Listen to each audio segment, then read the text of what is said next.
جی جیسا کہ ہم دیکھ رہے ہیں گزشتہ روز سے جو ہے مختلف سیاسی پارٹیوں کی جانب سے ڈپٹی کمشنر آفس اور اس کے چاروں اطراف میں جو ہے احتجاجی ڈھنڈے دیے گئے ہیں اور مختلف سیاسی پارٹیوں نے جو ہے مختلف اپنے گھیرے بنائے ہوئے ہیں جس میں جو ہے وہ احتجاج پر بیٹھے ہوئے ہیں اور جو ہے الیکشن کمیشن کے خلاف جو ہے نعرے بازی کر رہے ہیں، اور ان سب کا تمام کا یہی موقف ہے۔ الیکشن کمیشن کی جانب سے الیکشنز کے ریزلٹس میں دھاندلی کی گئی ہے اور راتوں رات جو ہے ریزلٹس کو تبدیل کیا گیا ہے۔ مزید جانتے ہیں یہاں پر موجود مختلف سیاسی پارٹیوں کے کارکنان سے یا مظاہرین سے کہ ان کے کیا تاثرات ہیں اور آگے ان کا کیا لاہ عمل ہوگا۔ 8 فروری کو جو الیکشن ہوا تھا اس میں الکا پی بی 44 سے حاجی عطا محمد بغملزئی بھاری اکثریت سے فارم 45 جو ہے ہمارے ساتھ ثبوت ہے وہ بھاری اکثریت سے جیتے ہوئے تھے، اور بلوچستان کے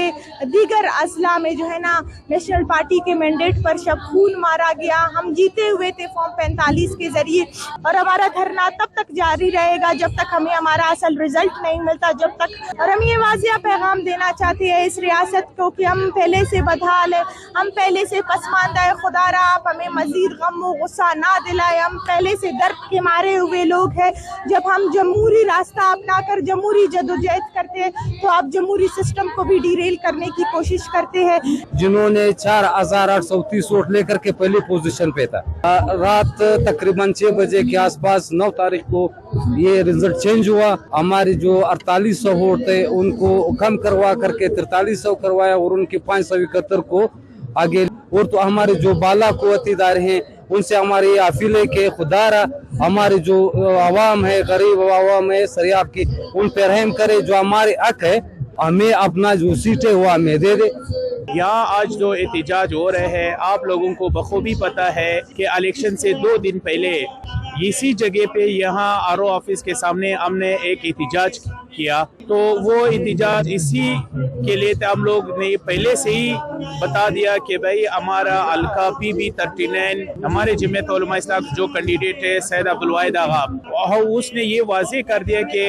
2 دن پہلے الیکشن سے کہ ہماری پولنگ سٹیشنوں پہ جو عملہ تعینات ہے وہ جانبدارانہ عملہ ہے۔ تو آج وہی ہوا جو ہم لوگ 2 دن پہلے آپ لوگوں کو بتایا تھا کہ ہمارے ساتھ جو ہے جانبدارانہ ایک امیدوار کے لیے جو ہے یہ سب کچھ ہو رہا ہے۔ تو وہی امیدوار جس نے جو ہے 3000 ووٹ بھی نہیں لیے اس کو جو ہے 6000 سم تھنگ پہ لے گیا،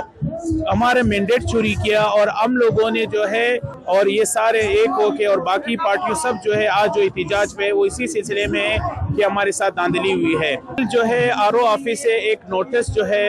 وہ لگایا گیا ہے کہ 11 تاریخ کو اتوار کے دن جو ہے سب جو امیدوار آئیں گے اس کو جو ہے ہم پورا نتیجہ ان کے حوالے کریں گے۔ الیکشن کمیشن نے جو ہے ان کی وہ جاری کر دیا گیا کہ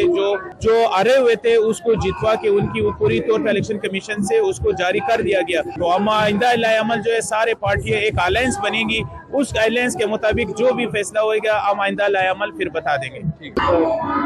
جی جیسا کہ ہم نے جانا مختلف سیاسی پارٹیوں کی جانب سے جو ہے مختلف حلقوں میں دھاندلی کے الزامات لگائے جا رہے ہیں، اور ان کا جو ہے تمام کا جو ہے یہی موقف ہے کہ ہم جو ہے ری کاؤنٹنگ کے لیے اپلیکیشن جمع کرائیں گے، اور ساتھ ہی ساتھ ان کی جانب سے جو ہے تاثر دیا گیا ہے کہ ہم جو ہے الائنس بنا سکتے ہیں جس کے تحت جو ہے ہم آگے کا لاہ عمل بھی تیار کریں گے۔ ساتھ ہی ساتھ اگر ہم کوئٹہ شہر کی صورتحال دیکھیں تو وہ کرفیو سے کچھ کم نظر نہیں آ رہی، کیونکہ ڈپٹی کمشنر آفس کے چاروں اطراف سے بھی روڈ کو بند کر دیا گیا ہے، ٹریفک متاثر ہے، ساتھ ہی ساتھ جو تمام کاروباری مراکز ہیں وہ بھی بند نظر آ رہے ہیں۔ لہٰذا جو ہے عوام بھی یہی اپیل کرتی دکھائی دے رہی ہے کہ جلد از جلد ان مسائل کو حل کیا جائے تاکہ کوئٹہ کی معمولاتی زندگی جو ہے بحال ہو سکیں۔ رپورٹر محمد بلال کیمرہ مین یاسر کے ساتھ وش نیوز کوئٹہ۔